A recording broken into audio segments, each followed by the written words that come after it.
Baker Mayfield is not cocky.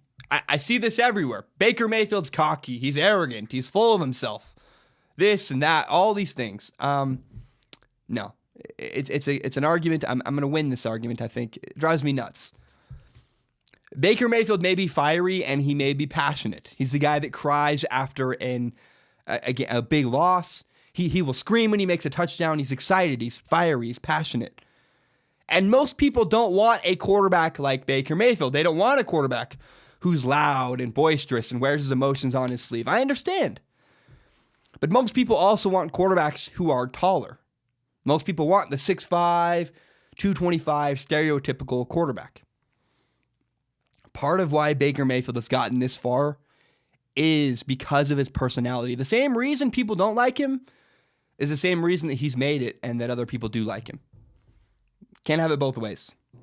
Some girls are drop dead gorgeous. They don't need great personalities. You ever met a girl who's like a 10 out of 10 and she's like the most boring girl in the world, yet she still gets tons of guys?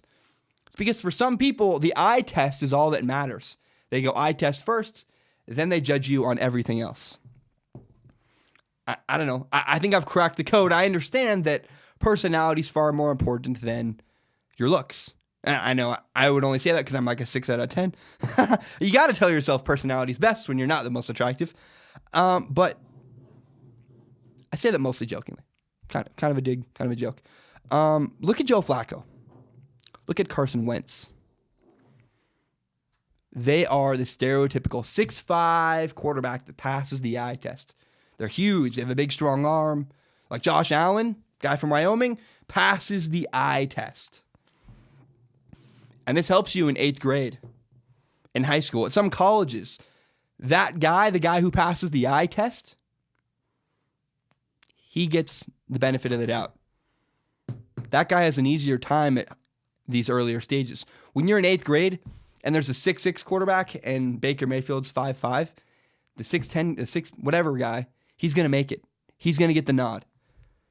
Baker Mayfield has had to overcome his height his entire life. You know who this reminds me of? Isaiah Thomas. Isaiah Thomas is 5'8" and plays in the NBA. You ever been to an NBA game? I've never been to an NBA game. I've been to a college basketball game. Simply college basketball players make me feel like a tiny little insignificant shrimp.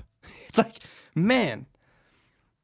And I'm not a big fan of Isaiah Thomas. I'm really not. I don't like his personality.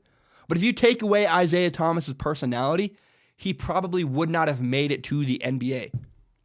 See, the same thing that got Isaiah Thomas there, that kind of, he almost victimized himself. He has a chip on his shoulder. The same chip on his shoulder that I don't like about Isaiah Thomas is what got him here. You can't take that away. If you take away the personality, Isaiah Thomas wouldn't make it. It's the same exact thing with Baker Mayfield. Baker Mayfield walked on to 2, not 1, but 2 Division I college football teams. You need to have fire. You need to have a different kind of passion if you want to overcome something like that. I understand. The police video bothers some people. I understand why people are concerned about Baker Mayfield. But Baker Mayfield's not a problem. If you're concerned about the police video, I encourage you to go watch. Look up Baker Mayfield police video. I'll put it below in the bio. Judge for yourself. Before you listen to everybody's opinion about Baker Mayfield, that police video, and this and that, do some research yourself. Look into it yourself. Watch the police video. I'll let you be the judge. I'll tell you what, Baker Mayfield can absolutely play football. He's the kind of guy that people want to play for. Josh Rosen, he might rub people the wrong way. Teammates of Baker Mayfield love him. He's like Braveheart. I want to go into battle with a guy like Baker Mayfield. I don't care if you talk a little mess. You ever watch Phillip Rivers? Phillip Rivers talks smack the entire game. I have no problem with that. In fact, when I play rec basketball, I'll dig into you with my elbow. I'll talk some mess. Nice shot, loser. Like, that's what happens, man. It's competitiveness. I have no problem with Baker Mayfield. I don't think he's cocky. I would say he's fiery, he's passionate, and he's emotional. He wears his emotions on his sleeve. And those same traits that people don't like are what have helped him succeed and get to this point where he's now considered one of the best quarterbacks in this year's NFL draft. If you're watching this video, thank you so very much. I really appreciate it. Please, Help me grow Strong Opinion Sports by telling your friends about it on Facebook, on Twitter, maybe on Reddit. I have no idea how Reddit works. I don't understand it. So please tell your friends about Strong Opinion Sports. It would help me very much. And if you're watching on YouTube, remember to subscribe down below. Thank you so much and have a great day.